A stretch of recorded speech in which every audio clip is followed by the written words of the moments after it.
Hola y bienvenidos al penúltimo episodio de este primer ciclo de episodios al que denominamos ¿Qué significa gestionar riesgos?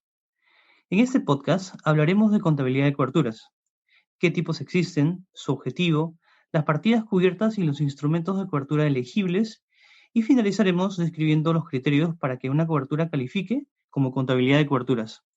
Todo ello en el ámbito del estándar contable IFRS 9. Sin más preámbulos, empecemos. Contabilidad de coberturas o hedge accounting es una técnica que modifica la base normal para el reconocimiento de las ganancias y pérdidas asociadas con una partida cubierta o un instrumento de cobertura para permitir que las ganancias y pérdidas en el instrumento de cobertura sean reconocidas en el P&L en el mismo periodo que las ganancias y pérdidas de la partida cubierta. El objetivo de la contabilidad de coberturas es representar en los estados financieros el efecto de las actividades de gestión de riesgos de la entidad que usa instrumentos financieros para gestionar sus exposiciones al riesgo de mercado que puedan afectar el P&L. La contabilidad de coberturas toma las siguientes formas bajo IFRS 9: cobertura de valor razonable, cobertura de flujo efectivo, cobertura de inversión neta en el exterior. En este podcast nos concentraremos en las dos primeras. Hablemos pues de la primera. Una cobertura de valor razonable reconoce las ganancias y pérdidas con respecto al instrumento de cobertura y la partida cubierta en el P&L en el mismo periodo contable.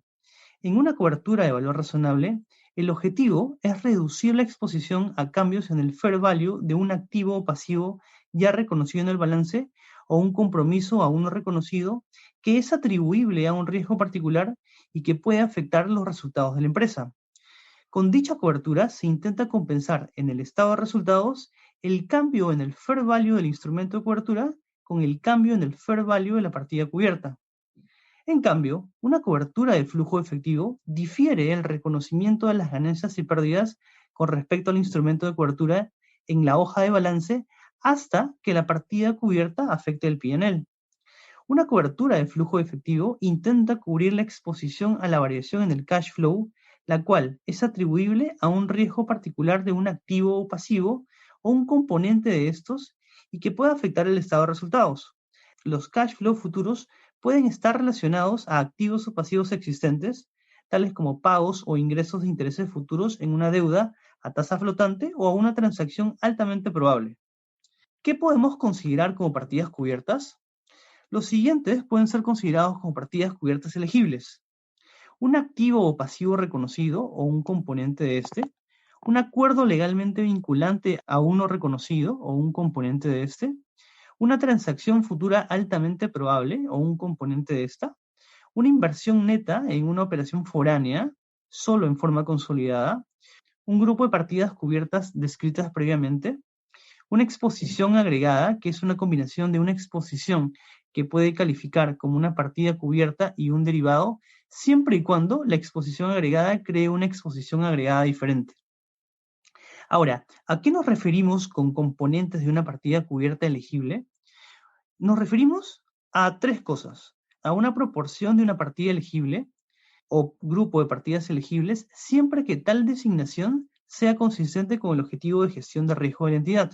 Por ejemplo, el 50% de los cash flow contractuales de un préstamo.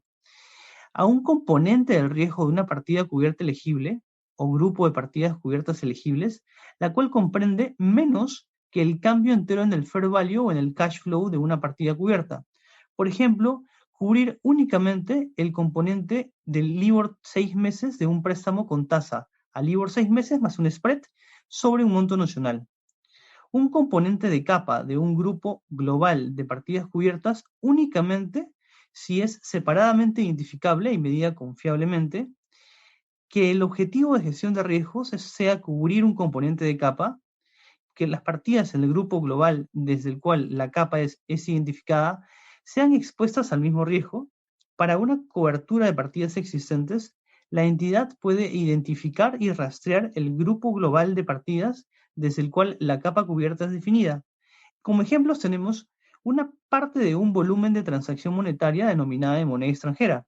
Por ejemplo, los 10 millones de cash flow de la venta de un producto después de los 20 millones en marzo del 2020. O la última capa equivalente a los 20 millones de euros de un bono a tasa fija de 100 millones de euros. Los siguientes son algunas partidas no elegibles para ser designadas como partidas cubiertas. Un derivado por sí solo no puede ser designado como una partida cubierta. Las acciones propias de una entidad, debido a que no expone a un riesgo que pueda impactar el P&L. El pago de dividendos proyectado, debido a que su distribución a los accionistas impacta directamente en una reducción del patrimonio y por tanto no afecta el P&L.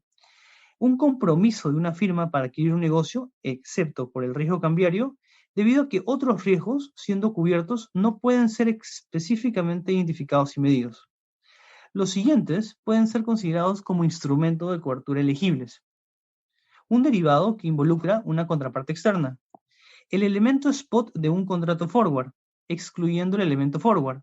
Esto pasa por una decisión de incluir o excluir el elemento forward, lo cual va a depender de si la partida cubierta también tiene incorporado un elemento forward, lo cual no se da, por ejemplo, al cubrir un activo existente como un inventario. El elemento de valor intrínseco de una opción, excluyendo el elemento de valor tiempo. Esta es otra decisión al momento de emplear opciones como instrumentos de cobertura. Y considerar únicamente el elemento de valor intrínseco es la práctica más común, puesto que mejora la efectividad de la cobertura, debido a que el elemento de valor tiempo de la opción no es replicada en la partida cubierta. Los elementos de un derivado excluyendo su basis spread. Por ejemplo, un cross currency swap excluyendo su basis. Un activo financiero no derivado externo, un pasivo derivado externo medido a fair value con cambios en el P&L. Una proporción del instrumento de cobertura. Este debe ser un porcentaje del derivado, por ejemplo, el 50% del nominal. No es posible designar un instrumento de cobertura únicamente por una porción de su vida. Dos o más derivados, o proporciones de su nominal, pueden ser vistos en combinación como un instrumento de cobertura. Cualquier combinación de derivados o una proporción de ellos y no derivados o una proporción de estos. Un único instrumento de cobertura puede ser designado como un instrumento de cobertura de más de un tipo de riesgo, siempre que exista una designación específica de el instrumento de cobertura y de las diferentes posiciones de riesgo como partidas cubiertas. Ahora, ¿cuáles son los criterios para que una cobertura califique como contabilidad de coberturas? Bajo IFRS 9 existen tres principales criterios. 1. Que la relación de cobertura consista únicamente de partidas cubiertas e instrumentos de cobertura elegibles, como los que hemos detallado previamente. 2. Que al inicio exista una designación y documentación formal de la relación de cobertura, incluyendo el objetivo y la estrategia de gestión de riesgos de la entidad para emprender la cobertura. Y 3. Que se cumpla con los requerimientos de efectividad de coberturas, que es precisamente el tema del siguiente podcast. Hasta entonces.